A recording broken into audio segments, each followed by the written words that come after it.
Hello Sir Zen and kumusta po? Redman Toys Raymond here. So ito sir, testingin natin sir yung unit na order nyo.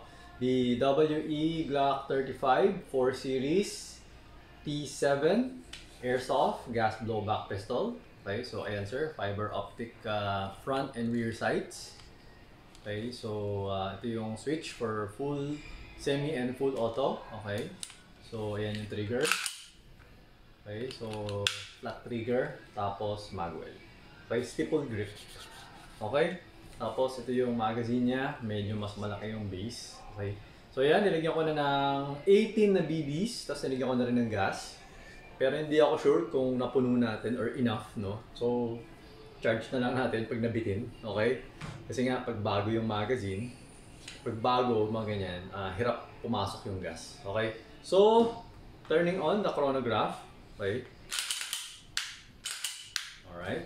So always remember to keep your trigger finger out. Make sure that the muzzle is always pointed at the safe direction. Okay. Insert na natin. Alright. So firing. Lakas. Pero, hindi ko alam bakit zero yung lumalabas eh. Pag Glock, hindi ko alam masyado yata malakas yung ano. Lalayuan natin konti. Parang nababaril ko yata yung, ewan ko, hindi ko alam. Kasi sensor niya hindi nag-work eh. Ayan. So, di ba, dumayo ako konti. Parang masyado malakas yung pressure. Tapos nagkakaroon ng error sa sensor. So, ayan. 373.6. Tingin ko nga yun. Umatras ako, okay na eh. 363.8. Ayan, malayo na tayo dun sa ano eh. Yun. 370. Okay, blowback na okay naman. Standard na Glock. Pagka may napansin ako, wala, zero na naman. Zero na naman ba to? Ano ba nangyayari ito sa aking chrome? Yun. 354. Okay, so hindi ko sure eh. Pero inusog ko siya kasi isa na lang yung butas eh. Laki na yung butas, hindi ko alam kung may factor or baka may bumabalik na debris. Kaya nagsi-zero. Alright? So anyway, okay naman yung ano. So i-charge ko lang ng gas para sigurado. Okay, so ngayon naman testingin naman natin yung full auto mode. Okay? Yan. So switching. Alright, so tabi natin muna ang ating chronograph. Okay, so burst mode, no? So quick trigger lang. So burst mode.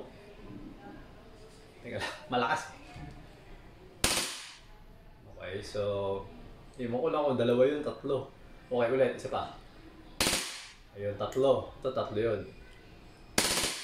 Apat, yan. So nag-open chamber siya. Wala na siyang bala. Okay? So okay naman siya. So ayun, as usual, kapag ang full auto kasi hindi siya masyadong effective kapag paano ba, malayo. Kasi unless sobrang stable ka talaga humawak, kasi umaangat yung baril eh. Kasi nga dahil sa blowback, 'di ba? So tendency yung groupings parang pataas. So kaya kailangan talaga medyo burst lang kasi pag kahit na burst mo, gumagano'n talaga siya eh. Hindi siya pag sinabing burst, ando dun lahat na, hindi siya gano'n. Pag malapit, pwede. Pero pagka lumalayo siya, kumakalat siya. Ganun. So, kaya kailangan talagang burst lang. Tapos kailangan mahigpit yung hawak mo. Okay? So, mas maganda kapag naka-fix outer barrel. Para kahit paano, mas hindi gumagalaw yung barrel. Kasi pagka ganito, gumagalaw kasi yun. Gumagalaw. Na sumasama yung yung inner barrel, gumagalaw din. Okay? So, ayun sir. Switching back to semi-auto, hammer down. Yun. So, ayun sir, okay na itong unit mo. So, ipapako na siya para mapadala ko na sa inyo. Okay? So, ayun sir, thank you for your order. Until next transaction po, always remember to stay safe, stay great, be good, and be thankful always. God bless you sir. Bye-bye.